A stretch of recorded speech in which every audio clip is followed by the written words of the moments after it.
Hi, my name is Susan Gagan, and that's my dog Jovi. I am the founder, the executive director, I believe is the title that I got, of the Apricity Hope Project.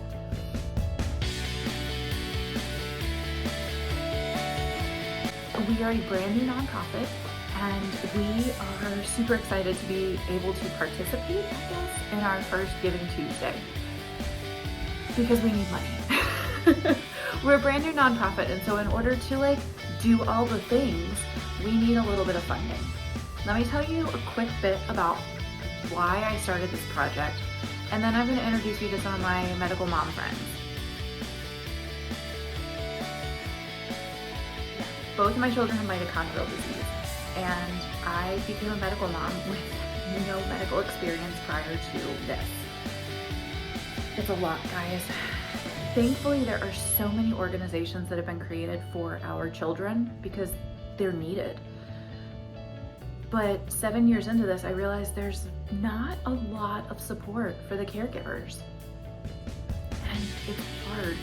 This is really, really hard. So, it didn't exist, so we created it.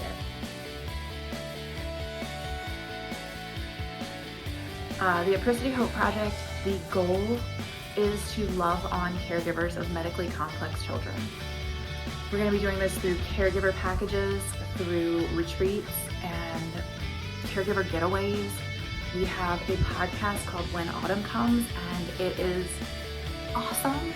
It brings moms and caregivers all together to share their stories and connect with one another. I love it. I love this project and I love what it's doing. But again, we're brand new. So if you are considering donating any money for Giving Tuesday, we would love to have it.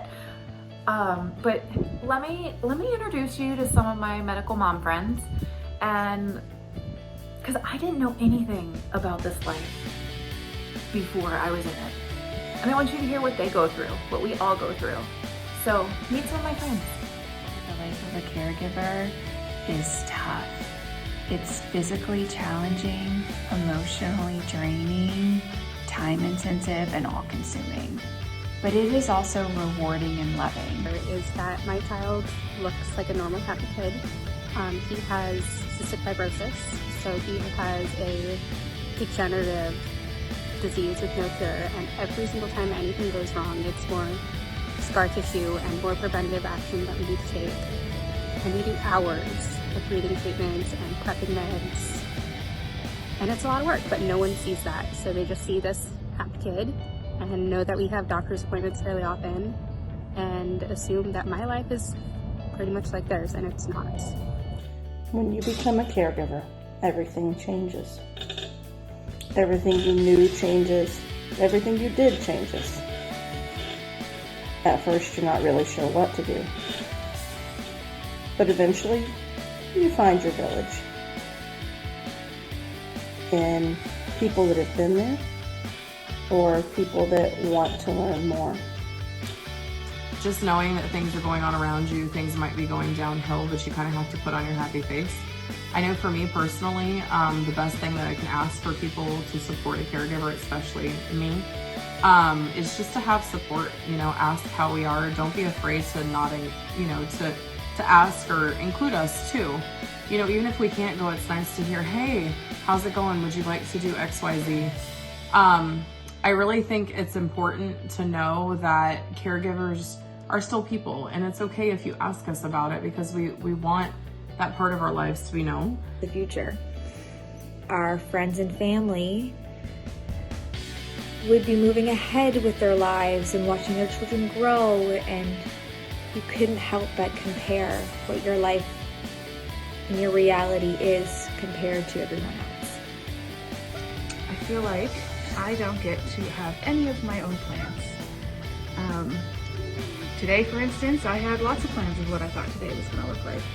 But unfortunately, little miss got a fever, which ended up in the hospital. So yeah, that's probably one of the hardest parts, is just not feeling like I get to have any plans of my own.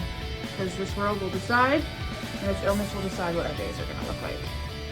Okay, so that was a little snippet of what medical motherhood is like. And I'm standing here thinking, it is freezing. And then I was thinking, I didn't tell you what apricity meant. The word apricity means the feeling of warmth, the feeling of sun in the winter. So our goal is to help caregivers feel warm, help them feel the warmth during the cold season, during the darkest, coldest season or chapter that they may be going through. We want them to know that they're loved and that there's hope and that there are people who are rooting for them every single day. So if you want to donate to the Apricity Hope Project, again, great idea, we totally take your money. You can go to apricityhope.org or there's a link in the box below. Let me know if you guys have any questions, and thank you for listening. Bye guys.